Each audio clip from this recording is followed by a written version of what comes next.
Chaudhari opticians, style पण आणि डोळ्यांची काळजी पण एकाच ठिकाणी. अशोकनगर, सातपूर, नाशिक. ज्येष्ठ नागरिकांना मोफत सिटी बससाठी महासभेत ठराव.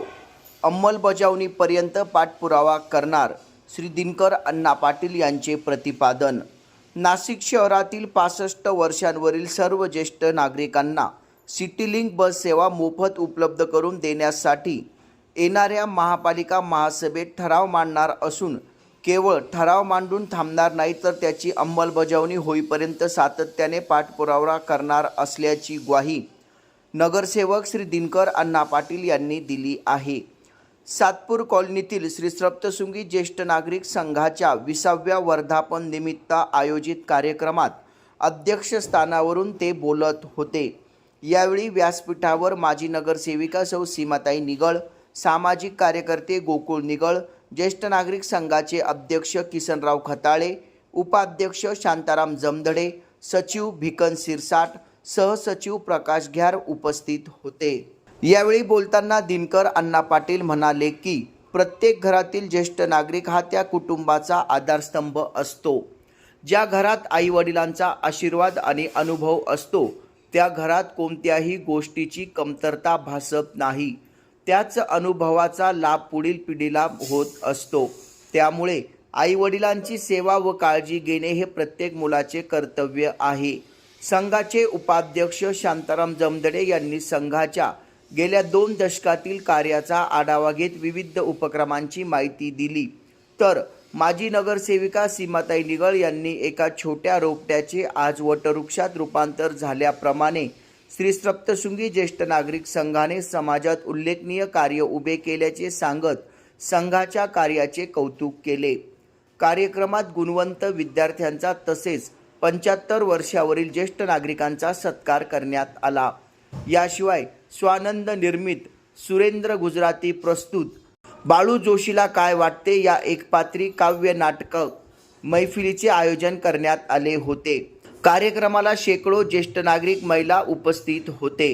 कार्यक्रमाचे सूत्रसंचालन सुभाष गीते यांनी केले तर आभार प्रदर्शन संघाचे अध्यक्ष किसनराव खताळे यांनी केले.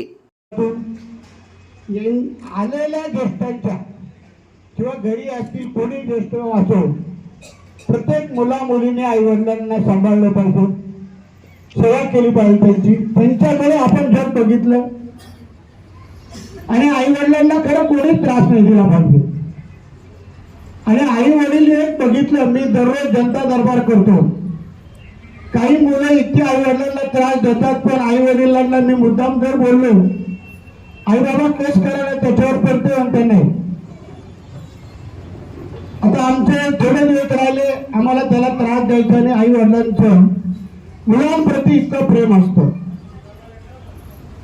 आणि म्हणून तुम्हाला सुद्धा जेव्हा जेव्हा काही गरज पडू तुम्हाला सर्वांना ज्ञात आहे, निगळताई आणि मी माझा तर 2 टाइम जनता दरबार असतो. तुम्हाला जेव्हा गरज पडेल माझ्याकडे या, फोन जरी केला तर मला सांगा, मी तुमच्या कार्यालयात येईल. तुमचं कार्यालय अतिशय सुंदर आहे, खूप चांगलं काम, सगळ्यात चांगलं काम जर सातपूरमध्ये कोणत्या मंडळाचं असेल तर ते सप्तशृंगी ज्येष्ठ नागरिक संघाचं आहे. खूप उत्तम प्रतीचं काम. मी एक बघतो की जेव्हा गेलं तेव्हा तुमचं ऑफिस उघडं असतं. तुमचा एक वेळ आहे, मला वाटतं सकाळी बसतो तुम्ही 11, 10:30 ते 2, मग 2 नंतर परत 4-5ला उघडता, 5ला उघडता. म्हणजे एवढं जसं आम्ही कार्यकर्ते आमचं ऑफिस असतं तसं या ज्येष्ठ नागरिक संघाचं ऑफिस आहे. आणि तुम्ही तिथे बसून तुमच्याच ज्येष्ठांचे प्रश्न सोडवतात. खताळे साहेब यापुढे तुम्हाला जी परत मदत लागेल तुम्ही मला कधी सांगा, निगळ बिजूला सांगा, 100% आम्ही तुम्हाला मदत करणार आहोत. आणि मी लिहून ठेवलो नावाचा, ज्याप्रमाणे महाराष्ट्र राज्य परिवहन महामंडळाला ज्येष्ठ नागरिकांना बसमध्ये मोफत सेवा असतो, म्हणजे तिकीट नसतो ना, हाफ तिकीट जे असेल ते. पण मी स्वतः आता 17 तारखेला महासभा घेतो. मी स्वतः आम्ही 4 नगरसेवक ठराव देणार, की नाशिक शहरातील जेवढे ज्येष्ठ नागरिक आहेत, जे ज्येष्ठ नागरिकाच्या कायद्याने 65 वर्षापेक्षा ना त्यापेक्षा जे 65 वर्षाचे ज्येष्ठ नागरिक झाले त्यांना मोफत मानणार आहे बस सेवा द्यावी सिटिंग बसची. मी अर्ध तिकीट नाही म्हणणार, कारण महापालिका ही नफा कमावणारी संस्था नाही, ती सेवा देणारी संस्था. तर आमच्या चारही नगरसेवकांचा नावाने मी ठराव देणार आहे. महापौर आमच्या स्वतः आमची माहिती पेक्षा एक काकांनी जसं सांगितलं तर एक रोपटा लावल्यानंतर त्याचा वृक्ष होतो, जसा आपला हा मोठा वटवृक्ष झालेला आहे. आणि या कार्यक्रमानिमित्त वर्धापनाच्या एक आठवणी म्हणून सांगते की सगळं काही मिळतं पण नातं जोडायला खूप वेळ लागतो. पण एक छोट्याशा रोपट्याने इतके जणांना नातं एकत्र केलेलं आहे की मला वाटतं काही कारणास्तव आज सगळेजण जरी म्हटले तर त्यातले जवळजवळ 75% लोक आलेले आहेत. म्हणजे असं काका मावशी सगळे आलेले आहेत. म्हणजे एक आपुलकीचं नातं कुठं असावं तर याची एक छान असं उदाहरण आपण सर्व आहात. आणि एकच सांगेन या वर्धापना दिनानिमित्त की आज आपण जे रोपट्याच्या रूपाने एक वटवृक्ष केलेला आहे, या वटवृक्षाच्या छायेखाली वर्षाला म्हटलं तर विविध कार्यक्रम, यात खताळे काका, जमदाळे काका असो, पूर्ण टीम असो, ही जीव तोडून काम करते. त्याचबरोबर त्या मागच्या जे 20 वर्षात त्यांनी काम केलेलं आहे. आता दराडे काकांनी पासून कदम काका असो, आता काही काकांचे सोनोनी काका सगळ्यांनी काम केलेले आहेत.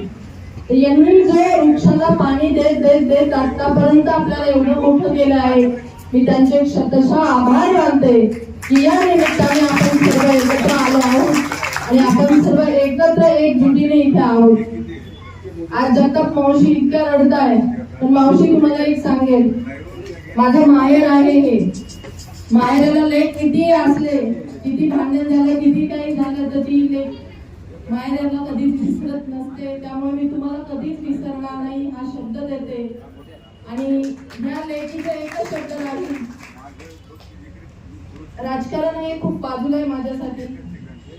आणि थोडं वेगळं बोलते, राजकारणापेक्षा हे माझं माहेर आहे. त्यामुळे माहेरात जायला मला कोणी रोखू शकत नाही, टोकू शकत नाही, थांबवू शकत नाही. त्यामुळे मी एकच विनंती करेन, जसे तुम्ही अकराने मला सगळे फोन करून सांगायचे काम, आजही मी त्या कामासाठी तत्पर राहीन. आणि काही असले तर तुमच्यासाठी मी शिंदे साहेबांशी मांडून तुमच्यासाठी निधी आणणार, करणार करणार करणार. भरलेले दिनकर अण्णा पाटील, सीमाताई निगळ व गोकुळ निगळ साहेब ते पण आले होते. आणि विलासांना शिंदे साहेबांना पण आम्ही आमंत्रण दिलेलं होतं, पण ते काही कामात अडकल्यामुळे. तसेच या ठिकाणी पोलीस स्टेशनचे पण या ठिकाणी आपला संतश्रेणी देश नागरिक संघाचा वर्धापन दिनानिमित्त आपण सर्व एकत्र जमलेलो आहोत. या ठिकाणी वृत्तपत्र देणगीदार ज्यांनी 5,000च्या पुढे देणगी या ठिकाणी सर्व आपलं अंगावर खर्च करून आपल्या या कार्यक्रमात हजर राहिले त्याबद्दल सर्वांचे मी आभार व्यक्त करतो. आपल्या संघाची स्थापना होऊन 20 वर्ष झालेली आहे. या 20 वर्षामध्ये 1918 साली मला सर्व सभासदांनी एकमताने अध्यक्षपदाचा पदभार जो माझ्यावर सोपवला आहे. त्यावेळेस 18 साली 200 ते 250 सभासद होते. आज या संघाचे 850 ते 900 सभासद झालेले आहे. युनेस्को येतो लावी येणे वाढून त्याचा वन वेळा घडणार खरोखर दोस्तो आपला संघाचा आज नाशिकमध्ये पहिला नंबर आहे आणि हा पहिला नंबरच राहणार आहे. बरोबर. आपण माहेर पण या ठिकाणी व्यक्त करून सर्व महिलांना माहेरची आठवण करून दिली आणि पुरुषांनाही एक जबाबदारीचं ओझं आणि संघाचं या निमित्तानं आपण दरवर्षी येतात आणि माहेर पण दाखवून जातात. तुमच्या या अभिप्रायाबद्दल धन्यवाद.